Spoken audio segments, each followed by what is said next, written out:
சென்னை மயிலாப்பூரில் திமுக சார்பில் தென் சென்னை நாடாளுமன்ற உறுப்பினராக போட்டியிடும் தமிழச்சி தங்கபாண்டியனை ஆதரித்து முன்னாள் மத்திய அமைச்சர் ப. சிதம்பரம் வாக்கு சேகரித்து வருகிறார். அந்த காட்சிகளை பார்க்கலாம். எது செல்வம் மிகுந்த நாடு, எது வறிய நாடு என்பதை தீர்மானிக்கிறது. அந்த வகையிலே நம்ம 120 இருக்கோம். ஆக இந்த 10 ஆண்டுகள் வீணாகி இருக்கிறது. நம்முடைய 10 ஆண்டுகளிலே சராசரி வளர்ச்சி 7.5, இவர்கள் 10 ஆண்டுகளிலே சராசரி வளர்ச்சி 5.8. சராசரி வளர்ச்சி குறைவு, வேலை இல்லாமை எந்த காலத்திலையும் இல்லாத அளவுக்கு வேலை இல்லாமை, விலைவாசி உயர்வு எதை தொட்டாலும் விஷம் போல கொட்டுகிறது. விலைவாசி உயர்வு இவற்றை 10 ஆண்டுகள் கழித்து இவற்றை நமக்கு தந்துள்ள நரேந்திர மோடி எந்த முகத்தோடு தமிழ்நாட்டுக்கு வந்து வாக்குகள் கேட்கிறார் என்று நான் கேட்கிறேன். நம்முடைய அரசு 3 ஆண்டுகளாக ஒரு அரசு இருக்கிறது. அதற்கு முன்னாடி 10 ஆண்டுகள் அதிமுக அரசு இருந்தது. அதிமுக அரசுல 10 ஆண்டுகள் மாறி மாறி முதலமைச்சர்கள் வந்தாங்க. 3 பேர் முதலமைச்சராக இருந்தாங்க. 3 பேர் முதலமைச்சராக இருந்து முத்தான திட்டங்கள், முத்திரை திட்டங்கள் என்று ஒரு திட்டத்தை யாராவது சொல்ல முடியுமா?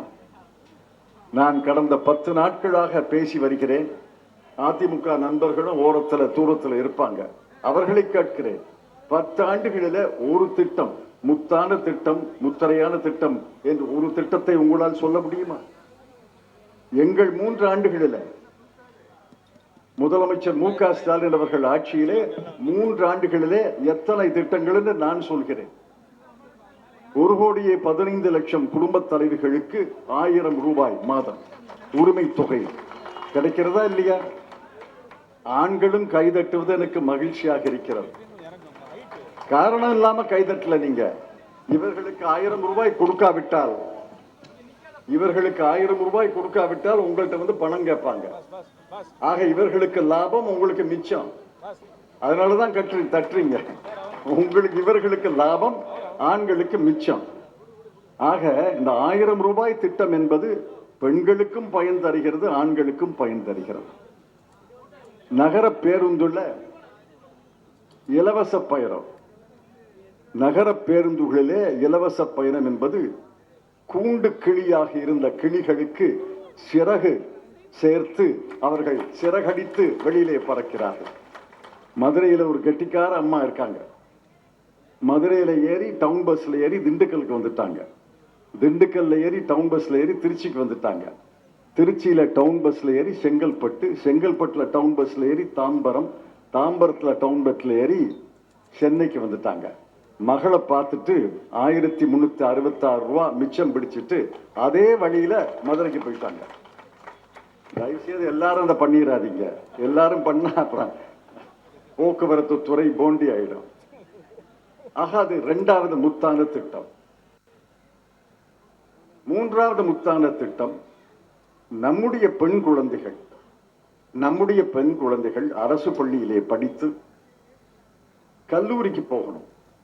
இப்ப சிவகங்கை கலெக்டர் ஒரு பெண், புதுக்கோட்டை கலெக்டர் ஒரு பெண், சென்னை கலெக்டரும் பெண் என்று சொன்னார்கள்.